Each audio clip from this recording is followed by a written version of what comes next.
Situata në Ballkan është seriozisht e lëkundur.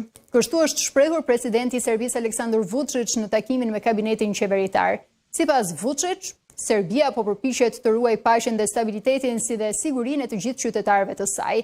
Po ashtu Vučić ka bërë të ditur se në mbledhjen e qeverisë së Serbisë u diskutua për situatën aktuale të sigurisë në vend dhe rajon, veçanërisht për sfidat e sigurisë në Kosovë dhe në Bosnjë-Hercegovinë. Diskutuam edhe për të gjitha aspektet e protestës së paralajmëruar në datën 15 mars, shkroi Vučić në llogarinë e tij në Instagram pas mbledhjes së qeverisë. Më herët presidenti serb kishte deklaruar se në protestën dhe bllokadën e paralajmëruar nga studentët për 15 mars në Beograd, ai pret që opozita të organizojë dhunë të madhe. Pa dhënë detaje dhe prova për këto pretendime, Vučić tha se të gjitha ata që do të marrin pjesë në këtë protest do të arrestohen.